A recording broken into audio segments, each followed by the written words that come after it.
greatest Super Rugby coach of all time is now in charge of the All Blacks. Yes, Scott Robinson, Razor as we know him in the world of New Zealand rugby, is now taking over the All Blacks and in control of our destiny for at least the next 4 years, taking us into the 2027 World Cup to be hosted in Australia. But in this video today, what I'm going to try and do is break down exactly what he's got to work with. Obviously, we know this happens every single time after a Rugby World Cup for the All Blacks, an exodus of players off overseas to follow the cash, which, as I've said on this channel many times, I have zero problem with. However, that leaves us with a tricky predicament for New Zealand rugby, is we lose a lot of talented players and a lot of players have to step up. And now we've got an experienced international coach, obviously very experienced at Super Rugby level, but does he have the tools at his disposal to take us into some successful years and ideally into a winning Rugby World Cup?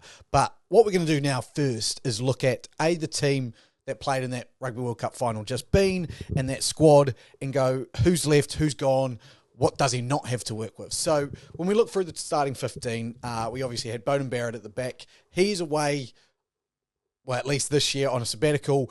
The rumours are flying that he will sign back in, and I love the idea of this purely because what we could be getting from a Razor brain into a Beauden Barrett brain may just be orgasmic in Rugby New Zealand terms. We had then Will Jordan, who we already know works well with him, Rieko Ioane, Geordie Barrett, Mark Talia. Richie Mo'unga, no longer there, has obviously taken up a job or a rugby playing contract in Japan. Aaron Smith gone. Adi Savia obviously gone for this year as well, sabbatical, but will be back. Sam Cane in the same position, gone, sabbatical, will be back. How he fits into Razor's kind of views will be really interesting. Shannon Frizzell gone. Scott Barrett's more than likely going to be the captain going into this next year. Brodie Retallick gone. Tyrell Lomax, Cody Taylor, and Ethan de Groot all here. However, Cody Taylor, as we've seen, likely to be on a non-playing sabbatical as we try and, I guess, get him through a Dane Cole style to the Rugby World Cup in 2027. Interesting, I guess, group of players leaving, a very experienced group of players leaving, the likes of Sam Lightlock, Brodie Retallick, you know, the most capped lock pairing in All Black history, but a lot of players here to take over and a lot of players with a lot of good potential for Razor to get his hands on. A big thing that kind of will be the focus and I guess the understanding is how much will Crusaders weigh on Razor's decision. It's not in my belief that Razor will go, oh, you're in the Crusaders, you're obviously in the All Blacks. But he's built up success with those players. He understands those players. So how many of those players will transition through? And even the ones who are younger playing probably have an advantage over elsewhere. But they also deserve that advantage to a point because they've built a level of success in the Canterbury region, Crusader region. What I'm going to now run you through is what I think his likely squad is to look at and what he is going to use and the tools he's going to use at his disposal. So, likely squad, obviously, for the props, you had the 4 props in there that have stayed there, and you've got Ethan de Groot, Tyrell Lomax, 2 starting props, 25 and 27 between each other. You've then got Fletcher Newell and Tamatai Williams, 2 young props, 23 years old, coming through. I think they're guaranteed. So it leaves 2 spots open for grabs. I have got like kind of 2 players I believe will put their names up. George Dyer and Ollie Norris, both from Chiefs country, very good players. I then got next man up, what I've said. So if you weren't to go in that direction, Aidan Ross, Jermaine Ainsley, both very good players. Hookers, obviously we've talked about Cody Taylor. 32 already, going to be 36 in the next World Cup. We saw what Dane Coles went through in the 4 years kind of previous to a World Cup. With the Hurricanes, you know, not a lot of game time, just battling injuries. Samasoni Takiao, who clearly put his hand up the year before, I think 22, 21, the World Cup, and then kind of was outbeaten by Cody Taylor in his form in 23. Asafo Moore is the man probably on everyone's lips. He is quite clearly talented. It's just, can he take that talent to the next level and can he hit his line out for us? As important as it is, that is what makes a hooker great. So I think Asafo Moore comes in there. You've also got the likes of the 2 Bell boys and Tyrone Thompson all staking their names up for an opportunity. So depth there is really good in the hooker and front row position, which is good because we probably didn't have that as much coming out of the 2019 World Cup going forward as well. Locks, probably the biggest talking point. So we've got Scott Barrett locked in. He's 29 at the moment, will be 33 at the next World Cup. After Scott Barrett, we've also got Tupavai, who's obviously put his name up young, 23 years old, and Josh Lord, 22 years old, the Chiefs country. I've then got two names that I've kind of bracketed that I think are lock starting potential. One, Sam Derry from the Blues, and the other is Dominic Gardner from the Crusaders. Now, everyone's going to say, yes, Dominic Gardner's 6 first, but he can also play lock, so maybe the perfect bench spot. And I just think he's a talent that we do not want to miss on. Natua Akoi is one, obviously, great character of the game, and a great player to go along with it. So he's putting his name right up there to be next man up. And then Caleb Delaney as well, Wellington Hurricanes player. If he can have a good season under his belt, he's got all the potential in the world. Back row, Ari Savia obviously going to be there and not there. But we've got Dalton Paapalii, Ethan Blackadder, Luke Jacobson. Tamapini Finau is another one, and Cullen Grace to kind of think about who's, had a horrid time with injuries similar to Ethan Blackadder. So how those two progress with their injuries, we'll see. Crusaders and Aids as well. So it helps that they've had that experience under Razor with Ari Savia not being there, with Sam Kane not being there. Chucks his name in the hat, a bit shorter, a bit sturdier. Duplessis Karifi, been fantastic for Wellington, been really good for the Hurricanes. If he can take another step with the Hurricanes this year without Ari Savia and be that dominant back rower for the Hurricanes, definitely has an opportunity to put his name up there. We saw the emergence of Christian Leawele under Razor in the Crusaders country, and I just go, that's an opportunity. Razor will just want his hand in a black jersey with the skill around him of an All Blacks team. What could he do? And then Peter Larkai, I just think, has put his name up everywhere he's played and played really well. Really excited to see him go again at Super Rugby, and I imagine Razor's got a really close view of Peter Larkai.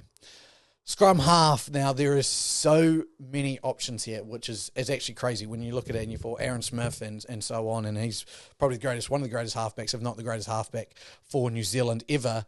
Cam Roigard, Finlay Christie, you've got them there. Then you've got the host, I kind of said, TJ Perenara. Let's not forget about Folau Fakatava, who was incredible. Noah Hoffman, under 20s, I think co-captain or captain. I know they didn't have a great year, but already in that Crusaders setup. And then the man I think is going to really take a step up this year, show his worth, is Courts Ratama. I think he's fantastic.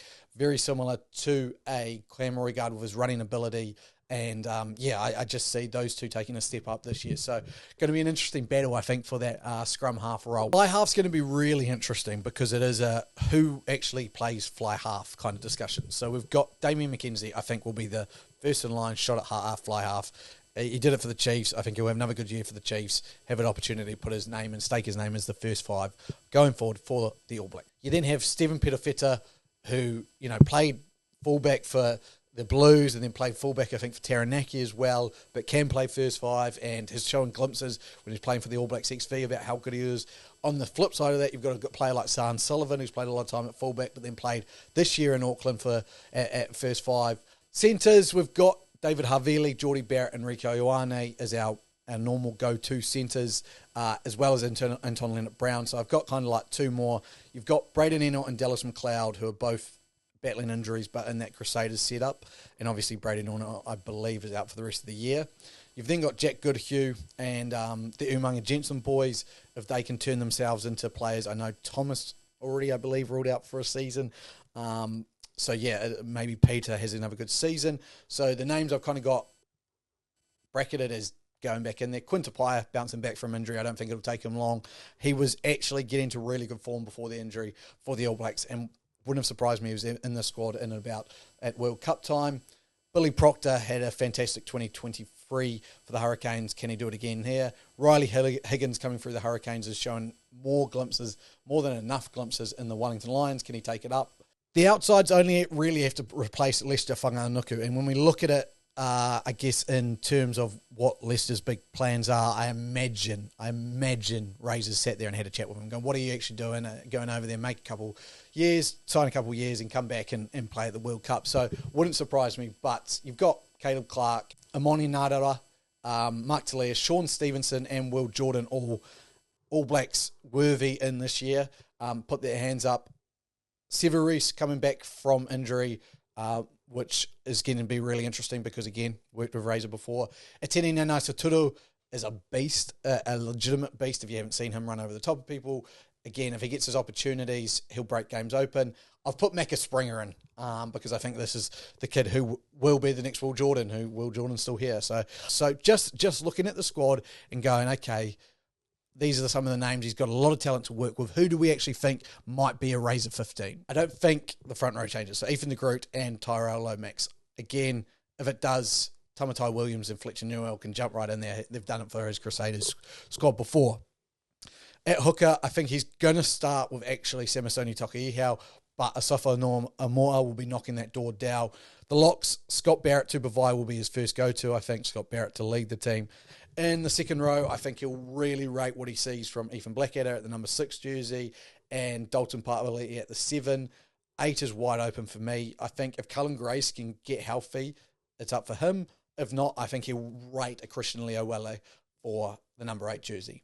9, I think Cam Roygaard plays himself into that number 9 jersey. I think TJ Perenara puts his hand up really close to getting back into the squad, if not off the bench, as he's done so many times for the All Blacks. And I think Razor will really rate his experience in the black jersey.